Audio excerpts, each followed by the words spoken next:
fantastic. Maybe if you have a black screen, you can upload a photo of yourself. También, that would be nice. At one point, Anita and I are very much about recording our history, so we love pictures. Yes. So we will take a screenshot. And so if you allow us to see the image of yourself, even if you have your camera off or if you have your camera on, even better. Thank you everyone for joining us. There's still a couple of people logging in, so. And it's great to see faces we know and new faces. And I love the teamwork with Jessica Ramirez, and I love the logging in together. We are recording this session because we have people that couldn't make it today, so please be advised that this will be recorded or is being recorded right now. Oh, I don't know what happened now with. You spotlighted me. Yeah, there you go. I spotlighted both of you. Oh, there you go. Oh, okay. And Anita, where are you? I'm coming. All right. There you go. Once again, buenas tardes, everyone. Thank you for joining us. Do you think we have everyone, Anita? Maybe there'll be a couple. I think we can get started. We'll let them in as you're talking. Yes, maybe there will be a couple of people there. I'm Dr. Rita Urquijo-Ruiz, professor at Trinity University in San Antonio, Texas. So I welcome you from the beautiful city of San Antonio.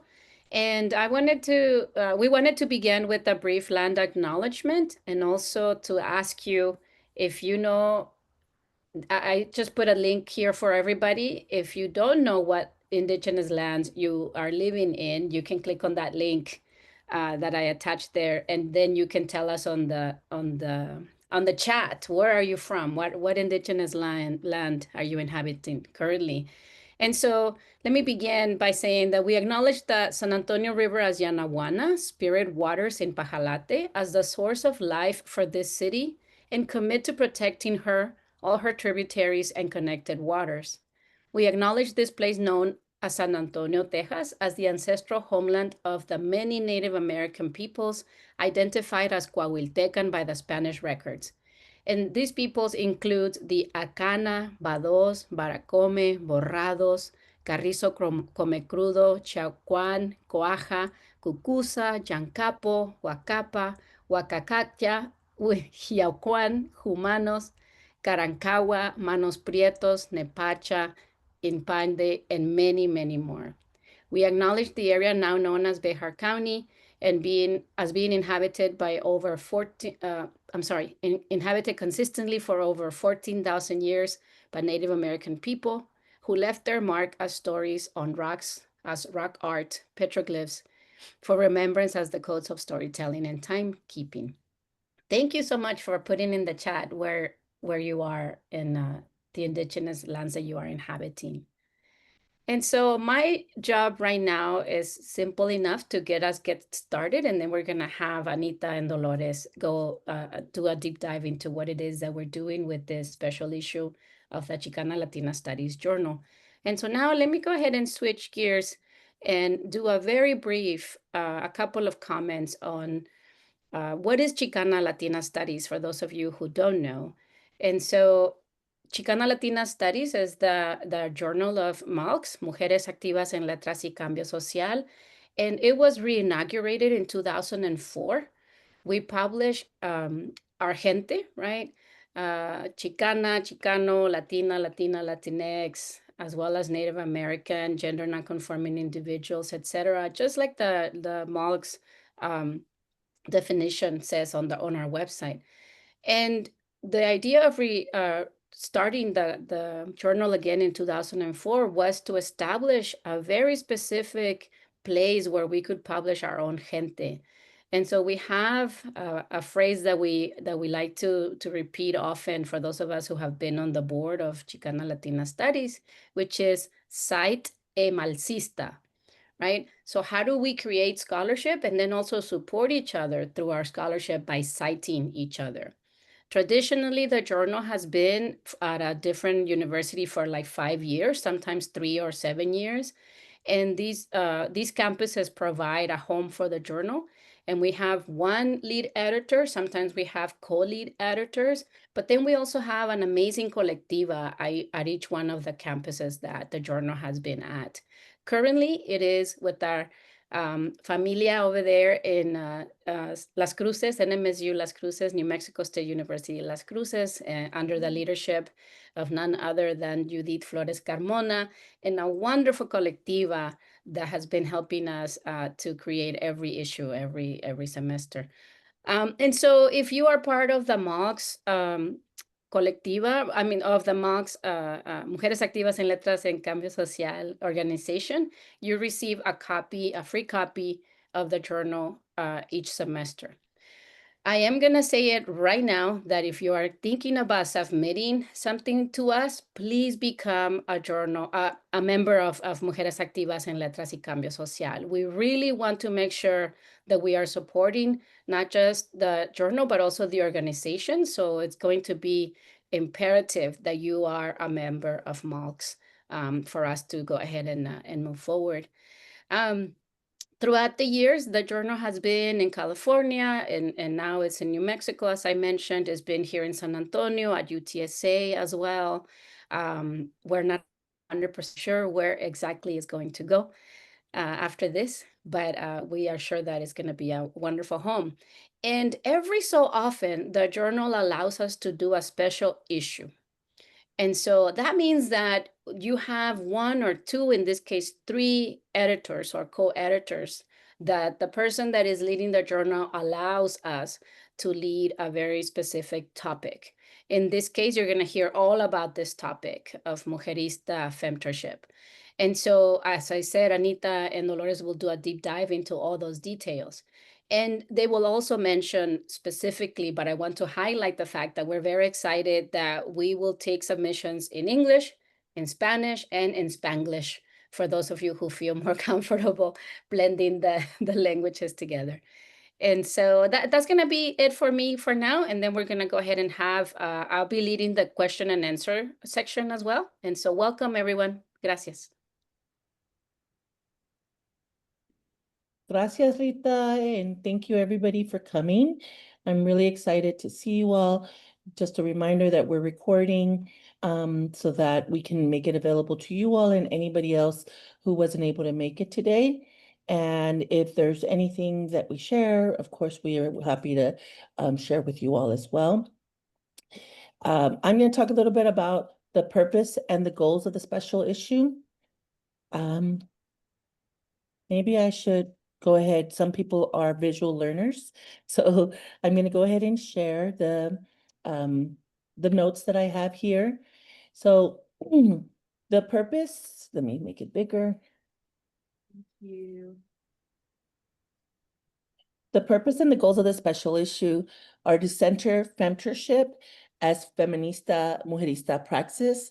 And we are very intentionally talking about femtorship, not as a gender identity, but as a political identity. So a feminist, mujerista, femtor, mentor, queertor even, right? So it's a radical reciprocal practice. It's rooted in Chicanx, Latinx, feminista, and mujerista values, one that nurtures self-determination, healing, and collective empowerment.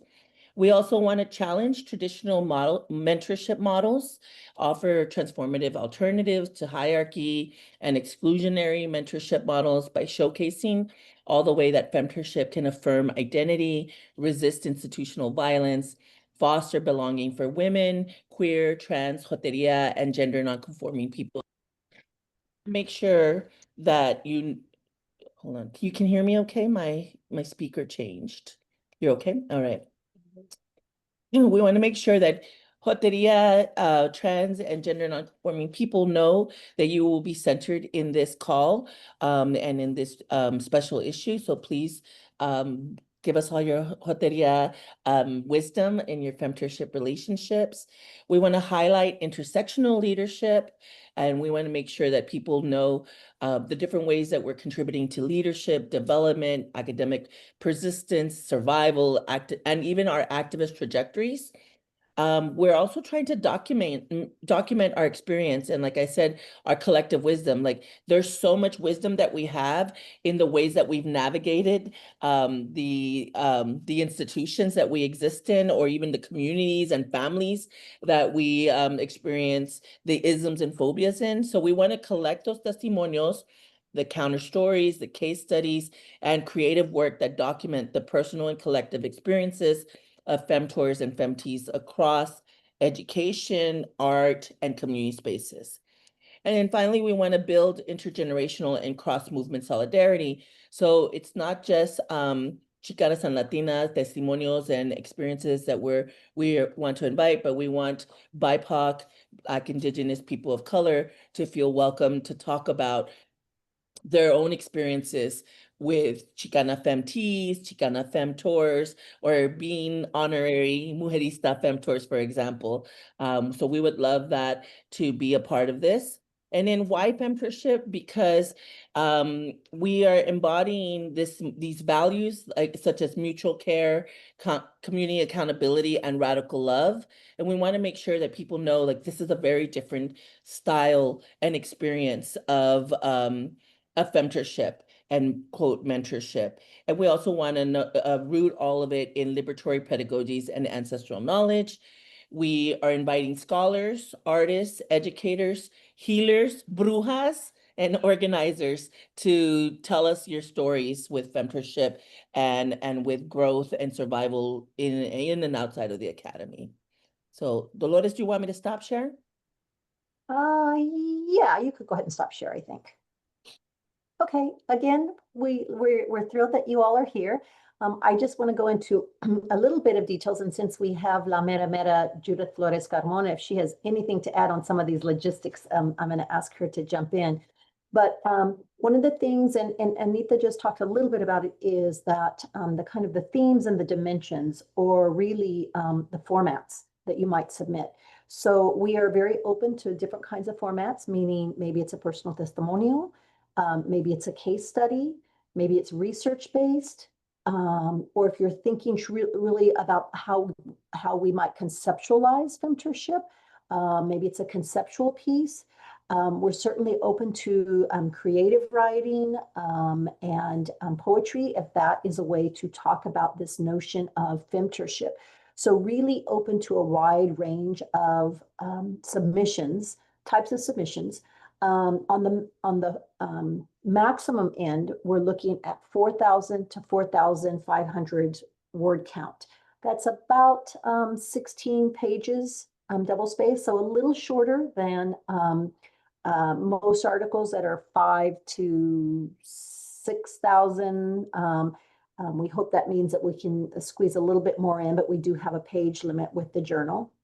Anything that is written in essay format is Chicago style, not APA. Not everyone here is in education, but many of us are and use APA. Again, we mentioned the language options that we're open to bilingual and Spanglish. Back up to the word count, if you're doing kind of an essay format, that includes everything. That's the references, the footnotes, todo. Okay, so keeping that in mind, that would be on the maximum side of it. We're also open to art submissions, and we are hoping to have art interspersed within. Usually the journal has a featured artist who does the cover and then has several pieces throughout. What we're hoping is to be able to highlight several artists throughout. So rather than feature one artist through the whole thing. So we're really looking to see what comes in terms of art submissions, and it can be in different formats. We do need a high resolution photograph to use, but your medium could be pottery, photography, whatever you want. Just make sure you submit as a high resolution. Judith, in terms of the submission guidelines, I know we're changing slightly from normal with the special issues. Is there anything else that we're missing there?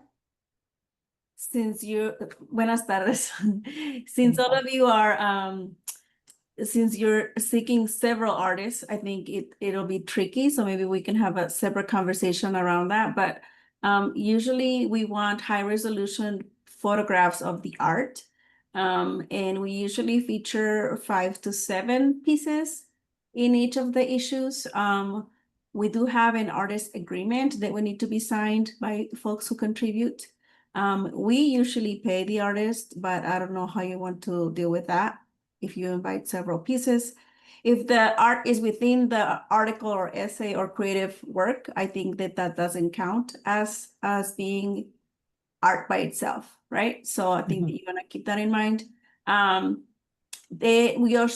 we also ask for an artist statement. So I don't know how you want to deal and address that component, right? Yeah.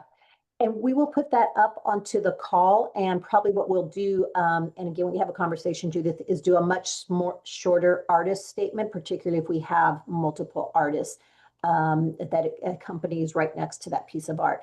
But the link for the call will have all those details there. The art piece, all the details aren't there yet. Everything else should be there already.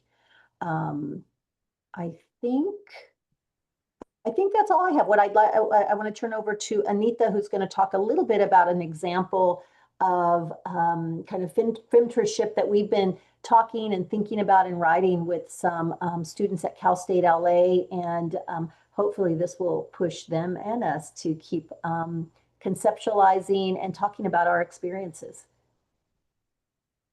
Yeah, thank you. I want to acknowledge that several of our colegas have already written about Feminista and Muxerista mentorship, in particular, Judith Flores Carmona and my colegas in San Antonio who have a piece that's called Muxerista Mentoring. So we definitely want them to revisit that, I think a decade later, or maybe even longer. But Dolores and I have presented a few times with our students, our graduate students from Cal State LA, and so that's why I begged Judith for a special issue, because I was like, it'll be amazing. We need to like document this. And so I'm just really grateful to you, Judith, for welcoming and being open to this special issue. And I can't wait for us to like have all of our work together so that we can basically provide a pathway, multiple pathways for navigating all the awful violence that people have experienced. So this is part of the presentation. This is not a template. This is not what you need to do. This is only an example. So Muxerista Femtors for us are intergenerational spirit protectors and restorers who work in community, in academia and beyond. The conceptualization of femtorship, as I pointed out earlier, is not gendered, or I think Rita pointed out, is not gendered, nor is it grounded in femininity. So some people shy away because they might not identify as femmes, for example, but it's shaped by Muxerista ideas, concepts, as well as key values that we all hold. And then we came up with this little diagram because we're Danny Solórzano's femtees, and men can also be femtors. I think he's been an amazing feminist mentor to many of us. So we came up with this diagram because we're visual learners, and I just want to show you, I'm not the biggest fan, of Prezi, because I struggle with it, see? So shoot, I got out of it. Now I have to figure out what I'm doing. Just 1 second. Here we go. So this is the diagram of Muxerista Femtoring. We identified categories. So the first category is holders and creators of knowledge, el mundo zurdo, meaning like the audience and people involved, transparent and transformative actions, convivencia, putting Koyoshaki together, and of course, transformative resistance, right? And so under each of these, let's say, principles, values, tenets, we are going to write and we're still in progress of writing it. We're going to write in depth what we mean by these categories. And then we're also trying to identify, for example, the femtorship values, because this is what the biggest part for me that pushes back patriarchal, homophobic, transphobic, Eurocentric mentorship, tormentorships, values, right? Because a lot of us, even as brown people, even as women, queer people, etc., are still behaving like tormentors because we were tormented in the academy.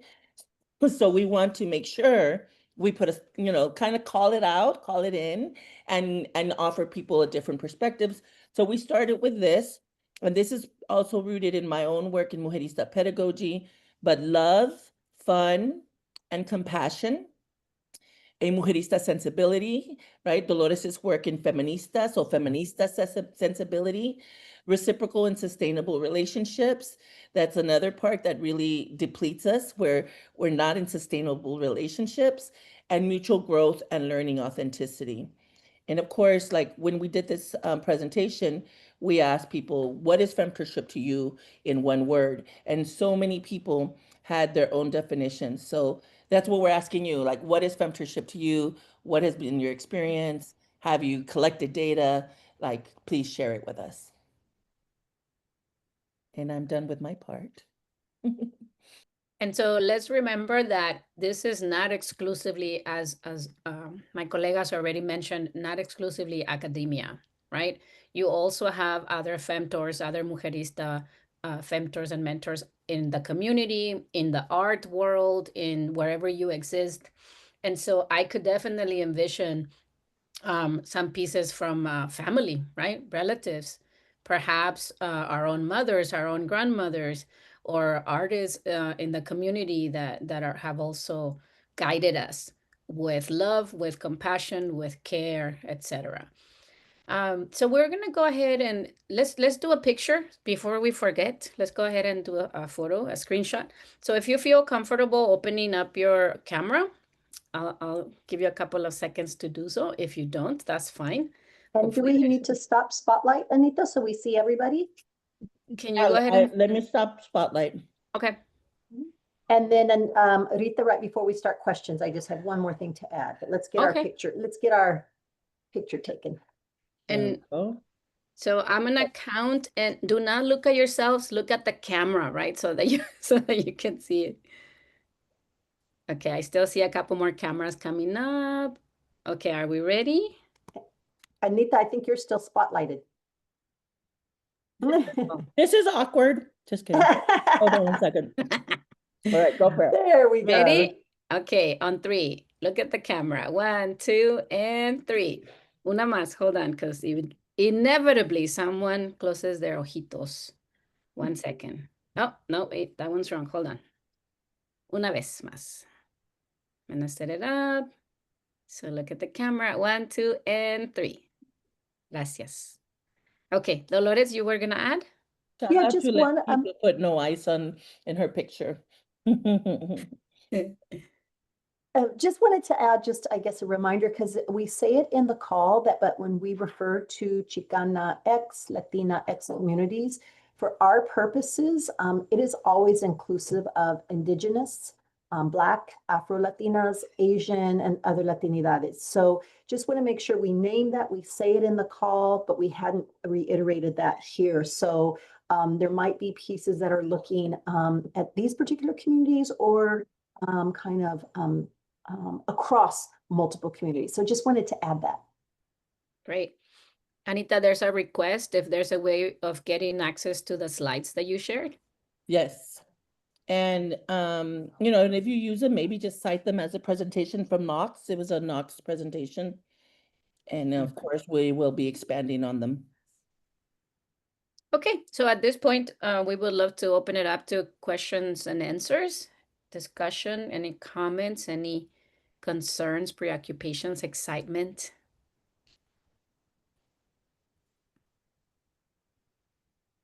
I'll ask.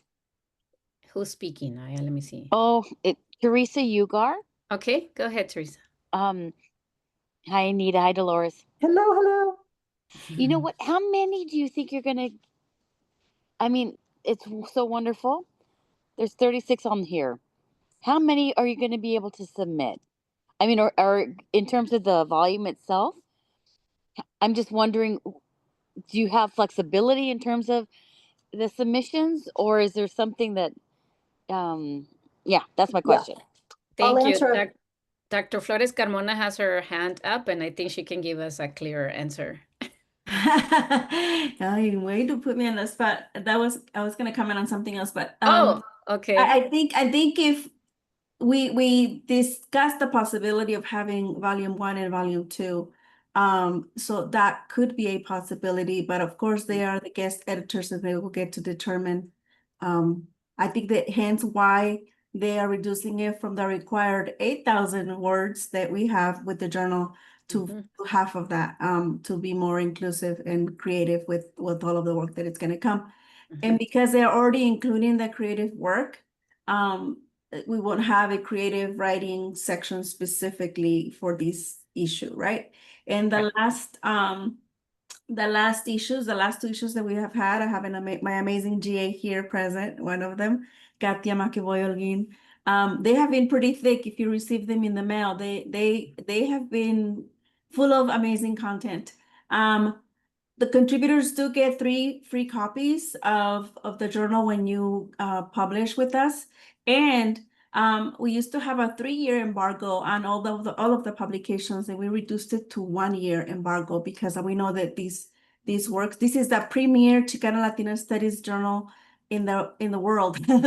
So it's really peer reviewed, it's interdisciplinary, it's just an amazing contribution to the field. And lastly, last year we started awarding the Theoretically Innovative Essay Award and the Methodologically Innovative Essay Award because we know how much these awards mean to those of us who are in academia. But in terms of volumes, we did at one point discuss that possibility of having 2 volumes. And this coincides with the termination of the journal being at NMSU. And I see one of my amazing colegas from UT Rio Grande Valley that I'm trying to convince to take the journal next. Gracias. Gracias, Judith. Dolores, did you want to add anything else? No, I had a little bit to say, but Judith was much more thorough and kind of the bottom line is we're not sure, but we're doing everything we can to accept more than is normally accepted in a specific issue. So thank you, Teresa, for asking us that. So in the chat, I put the link to this bridge called Cyberspace for those of you who are not familiar with it, to look at all the previous issues of the journal for free. You get all the PDFs, you have full access, and then there's other publications in there as well. So let me go back to Dr. Flores Carmona. You had your hand up about another thing, and then I'll give Vanessa Falcon, Dr. Vanessa Falcon. No, ya dije todo lo que quería decir. Yeah, okay, Vanessa. Hi, Vanessa Falcon from the Cali Baja Borderlands. I have 2 questions. The first is, can we send you an abstract before the deadline to kind of get a sense if our work is a good fit before the full manuscript? We haven't discussed that. We were asking for the full manuscript first, right? I'm not sure how my colleagues feel about it. You're on mute, Dolores. You're muted. We actually discussed it only in terms of the call itself, Vanessa, not on an individual basis, but I worry that if we do individual, then there'll be a lot. We discussed it in the sense of we did a different call instead of asking for abstracts and then making decisions based on the abstract and inviting people that we would do the full article.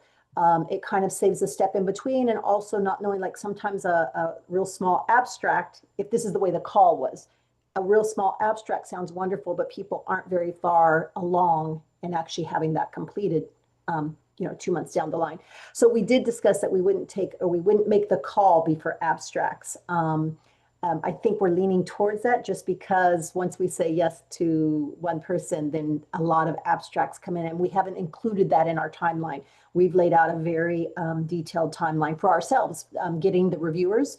So for those of you who don't know the process, we will look at all the articles, And then we have, the journal is a blind review process. So we'll be in advance reaching out to scholars in the field. Maybe they've published in the journal before, or maybe not, to review the articles blind.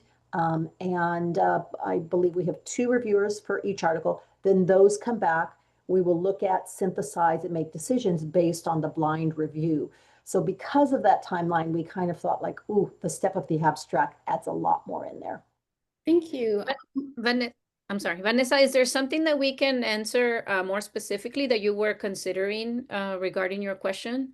No, it's this makes a lot of sense and it's very helpful. Thank you.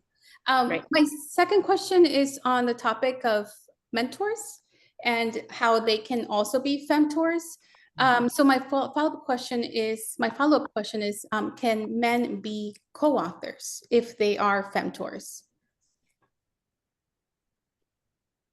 Men have published in the journal before, and if you go to that journal website, I think a couple of us put it up there to kind of look at what is the purpose and the guidelines of the journal, and looking at, most importantly, are who the articles are about, focusing on Chicana, Latina, non-gender conforming folks, as well as the kind of conceptual tools. Is it come from the scholarship of Chicanas, Latinas? And so that would be kind of something to be thinking and considering. But I know in the journal's history, there's been at least a couple of men who have published in the journal reaching that framework.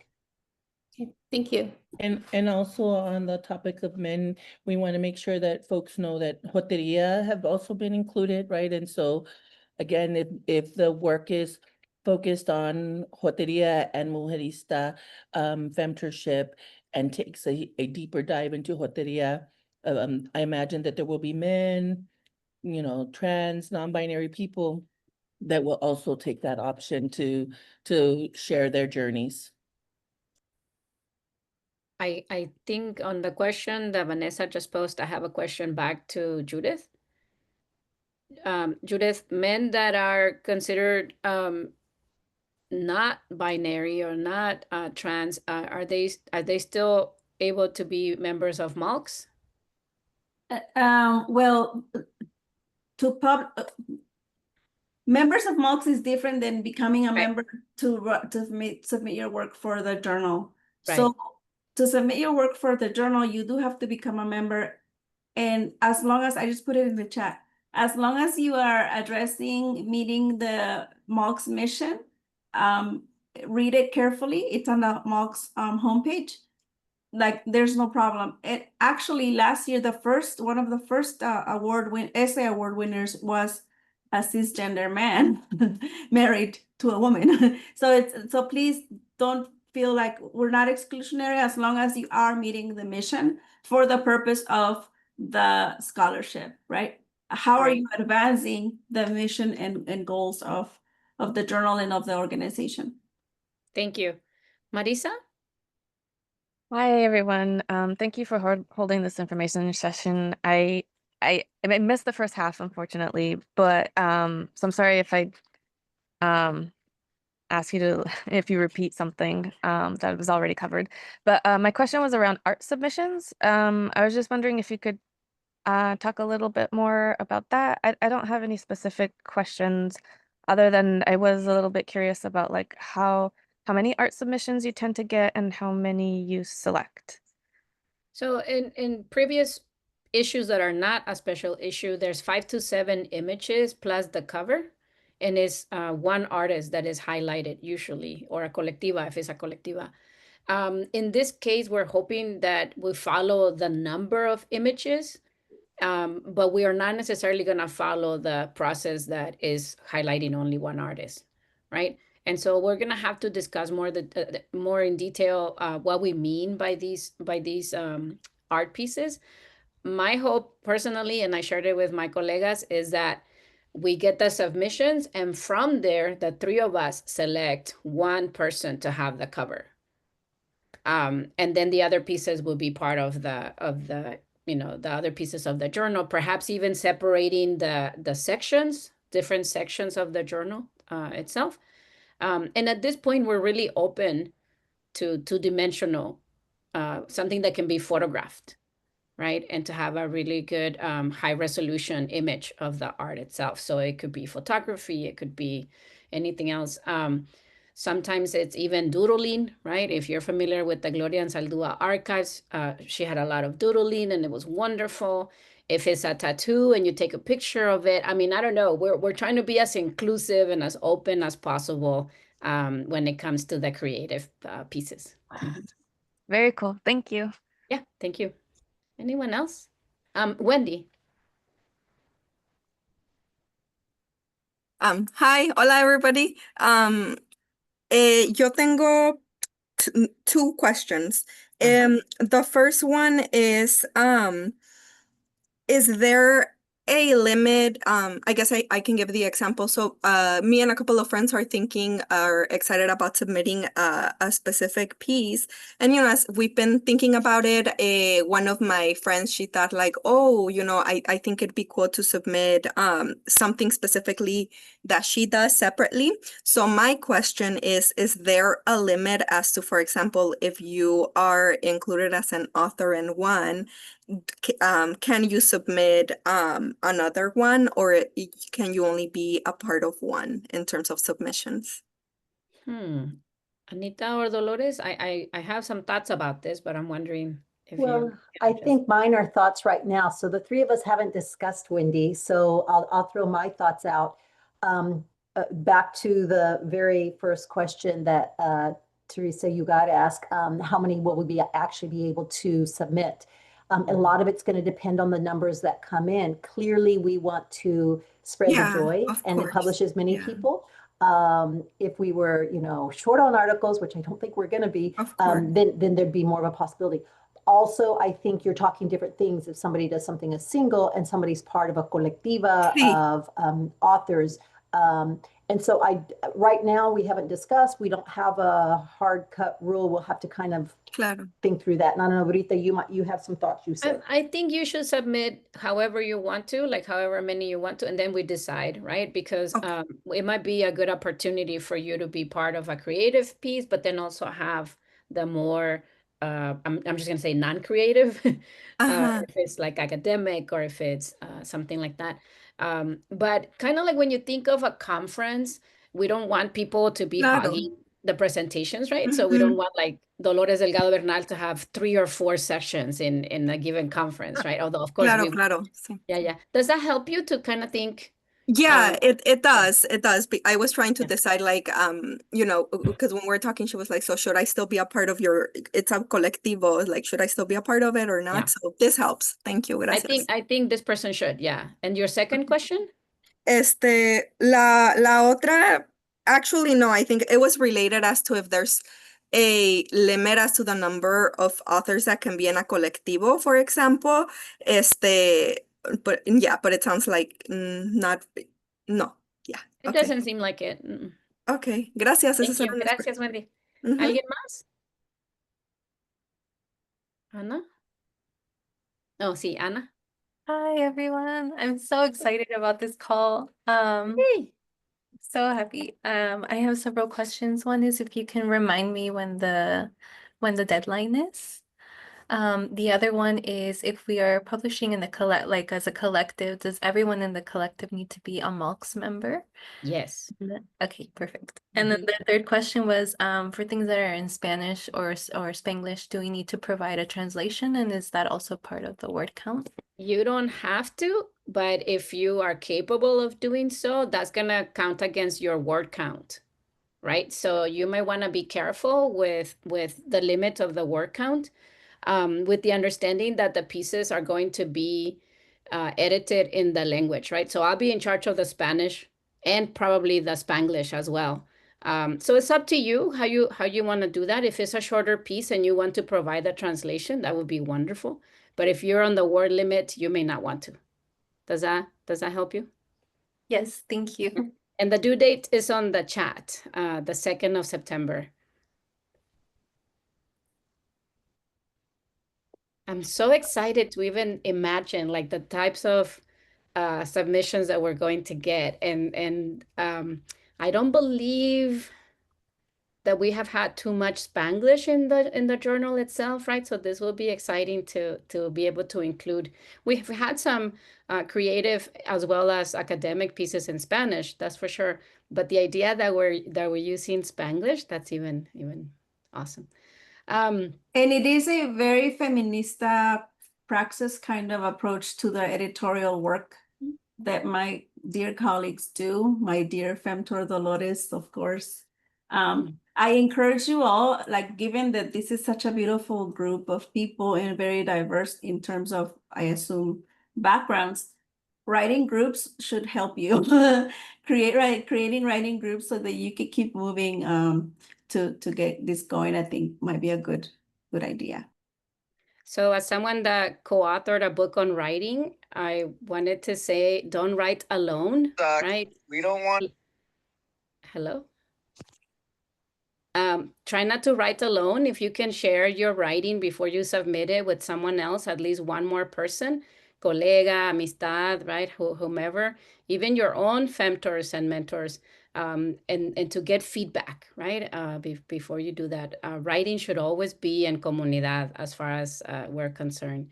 And we do have the feminist praxis of publication, right? And so we always make sure that we are kind and gentle to ourselves and each other when it comes to the process of writing and or editing and or publishing. And so, rest assured that if you are part of this call, we will take care of everything in the best and most, and in a kind and compassionate way, right? Some of us think that writing is one of the most difficult things we ever have to do. But let us know how can we help you, or who do you have on your corner to be able to encourage you and echarte porras, right, to go through the process. And as far as the artists are concerned, many of us here have incredible eye for the creative, and so we're also looking forward to those pieces as well. Anything else? Anyone else?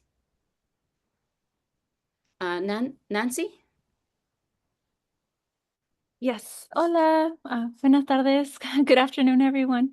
I'm just a little nervous porque I do want to submit a piece, pero I have a variety of roles that I want to talk about how the femtoring that I received from one of my very loved femtors, Doctora Irene Lara, was able to help me with my roles in being a promotora, as well as a researcher, as well as an instructor. So I don't know, like, is that something that's okay to explore? Absolutely. Okay. Thank you. I was like, because I have so much to say. Yes, and again, it could be from the perspective of you being femtored or you femtoring someone, right? So either way, and I have already asked two colleagues who have a femtor relationship, and I said, if you could write it together from the two perspectives, right, the way that you support each other, I would love to see that piece submitted. And so please, yes, and on the chat, if you're not looking at the chat, let me remind you that you're being encouraged to create Muxerista writing retreats for you and your colegas and amistades. And so please take advantage of that. If you live in close proximity to each other, or even virtual, right? It could also be virtual that you are supporting each other. Thank you. Thank you for your question. Arlene? Hello, Arlene Karamatute, ella, she, her. I'm calling from Tongva land. Thank you so much for putting this together. I'm thinking just with the amount of people, I think earlier there was a comment about there's so much interest, and I'm wondering the life that this will take after submission. Is there a panel maybe for those seeking right opportunities, maybe if they don't make it to the journal, but maybe ways to actualize this in practice? I love Maybe that. a MALCS right? Is this part of the MALCS conference entry, right? So I'm curious about I guess the uniqueness of a special issue and the life that it might take given all of the interest. I love that idea, Arlene. And please, if you're willing to lead us into something like that as well, right, that'd be great. I wanted to remind you as a parenthesis that MALCS is going to be having some virtual and also some in-person gatherings this summer. We're not coming together as the conference or the Summer Institute, but there are going to be different gatherings in different areas of the country. And so to take advantage of that, right? Absolutely. If we are able to move that into a conference presentation, into perhaps even a Zoom set of presentations, that would be great. And for those of you who are technologically savvy, if there's a way at some point later to bring in the work in a different format, right? Depending on the rights and the permisos that the Chicana Latina Studies can give us. So please navigate the website for MALCS, navigate the website for the journal, become familiar with what is there. Also look at this bridge called cyberspace and look at previous journal issues if you haven't seen any of our publications yet. Become familiar and get an idea of what it is that we do, right? But at this point, we are absolutely open to any and all submissions as long as they stay within the parameters of Muxerista Femtorship that we just discussed at the beginning. East and Millen? Oh, Millie? hi. Yes. Sorry for the audio thing, but hi, my name's Estrella. I think I'm representing the Yoku and Miwok area from Stockton right now. But yes, I was also wondering when we were gonna hear more updates about, I guess, like the regional meetups, because I know that my little team, we've been waiting on that. I don't know if it's gonna come out in like an email. I don't know if I need to update my membership, but yeah, I don't know if there's any updates on that. Just wanted to ask. Definitely update your membership if you haven't yet, because that's the list where everything goes out through. It hasn't been official yet in terms of where and when and what times those gatherings are going to happen, but it is essential for the membership to be updated so that you can get all those details. Okay, thank And you. it should come out in the MALCS listserv. So it should go out widely, but just make sure you are up to date with membership so that when it does come out, but it has not come out yet. Not yet. Thank you. Anyone else? I'm not keeping up with the chat, so there might be some other things in the chat. Noah? Noah has a. Hi everybody. I just wanted to quickly check in about the format because I saw in the document that was posted in the chat APA format, but then earlier I heard Chicago and I just wanted to check for an essay submission what the formatting was. Thank you. Oops. Thank you, Noah, for that. I think because at least Anita and I use APA all the time. Rita, I'm not sure about you. MLA. Yeah, okay, you're MLA. So I think we had put that in early, the APA. The journal is Chicago format. So sorry, we will try to correct that glitch. Thank you for pointing it out, Noah. Thank you. It is Chicago. So you're welcome. So we'll use Chicago through, right? Okay. Yeah. Thank you. Gracias, Noah. Jessica and Melissa? Buenas tardes, mil gracias por el tiempo y espacio y toda la información. Tengo algunas preguntas tocante a su línea de tiempo, si pueden compartir. Después de que entregamos el manuscrito, ¿qué podemos esperar? If you don't mind sharing, por favor, y gracias. Gracias. Dolores, do you have access to the timeline that we had discussed as editors? I don't have it in front of me, but I will see if I can get to it or if Anita gets to it first. I do know that we are, September 2nd is when it's due. We are hoping we have some time where we review. By the end of September, we're sending out to external reviewers. External reviewers usually have about a month, which means it comes back to us in November. I'm doing this off at the top of my head. I'm hoping Anita's finding the timeline. And then in November, it takes us some time then because every article is reviewed by 2 people. We look at both of those reviews and then try to synthesize whether a piece is accepted or not. We still give feedback. And as Judith said, we really try to do a feminista approach to, it's never feels good to get a rejection, but what we'll do is synthesize and make sure whether you're accepted or not, you get feedback. And I think we get back to you in early December. Is that correct, Anita? Yeah, so I found it. And meanwhile, Letty has a question also in the chat. But let's see. The first author revisions date is January 2026 after it's been reviewed. And we were saying December 1st for acceptance, resubmissions and different word for rejections, but a pause and finalizing feedback letters. And then the special issue, we'll submit the special issue in September of 2026, but it doesn't come out till spring 2027. So that's important for everyone to know. Yes, redirections, no rejections, just redirections.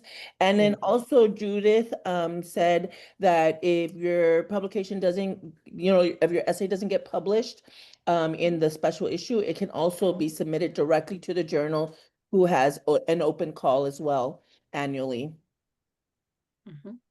And Leticia, Judith answered to please ask Judith directly, Professor Flores Carmona directly for your question. Any other questions? Okay, Leticia said, will do, thank you. ¿Te ayudó, Melissa, la respuesta? ¿Sí? Sí, bastante. Muchas gracias. Thank you, thank you. Sí.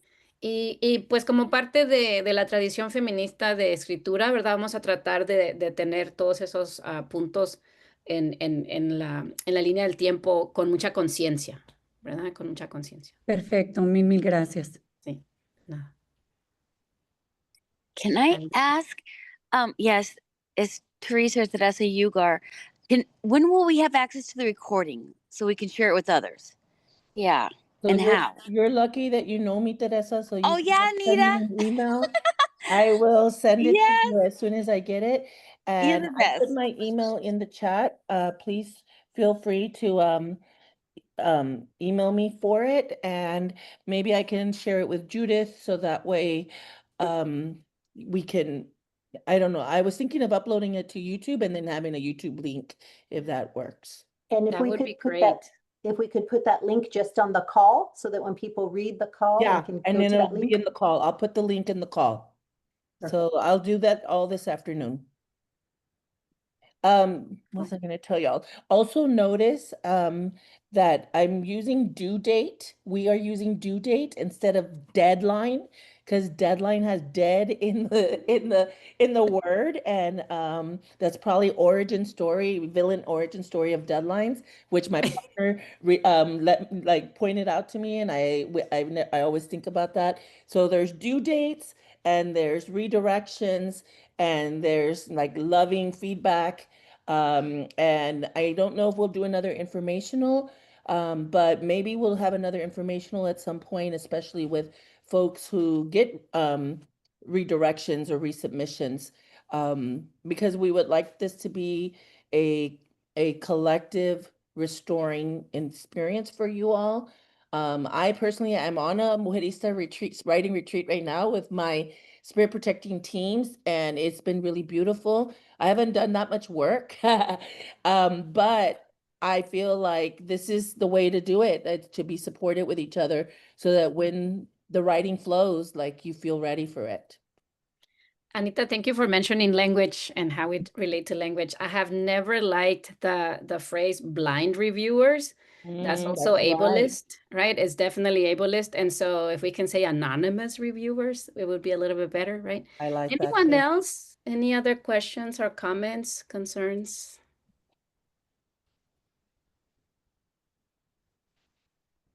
The chat is definitely active, so hopefully you're keeping up with some of those links that are there and those invitations that are going out in different regions for you all to work together. Nancy has something. Nancy.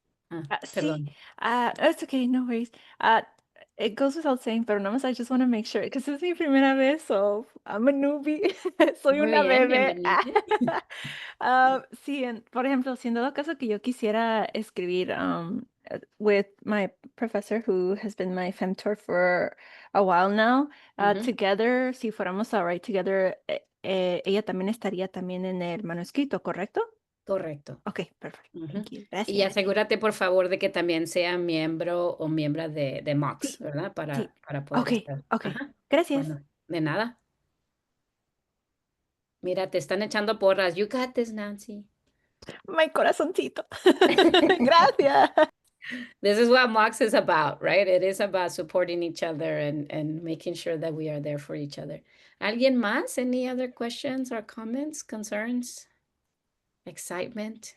I know that we didn't have a summer institute this summer because we're recovering still from Oaxaca, but I feel like this is a mini summer institute, right? An Yes. hour-long summer institute. So thank you all for sharing the space. We will Yes. be having a virtual convening convivencia space late July. So be on the lookout for that. If you become a member now, this week, after this meeting, you will be invited to the amazing events that we have organized already. I was trying to get one of my colleagues to become a member, and we had a hard time finding the link to click to become a member, by the way. Ya puse la buena ahí. Muy bien. I emailed Sonia and she sent me to it. So Can it's say join us at the end. Do you mind putting it in the chat, Judith, the link? Yeah. Just in case for people that are not members yet. Thank you. ¿Alguien más? Our hearts go out to those of you who live in areas that are being compromised right now with so much violence y todo ese pedo, right? And so please take care of yourselves. We know that there's going to be a lot of activism and movement going on this Saturday. Cuídense mucho, be careful, support each other, right? And please know that the MALCS continues to be an organization that brings in so much passion and compassion and cariño and love and understanding. And so this feels great to be able to have you here for an hour. And we know this is very specific to this issue and to the journal, but to even be able to be in comunidad virtual, it's a gift to all of us. And so mil gracias. Anything else that might be of concern? Judith, your hand is still up?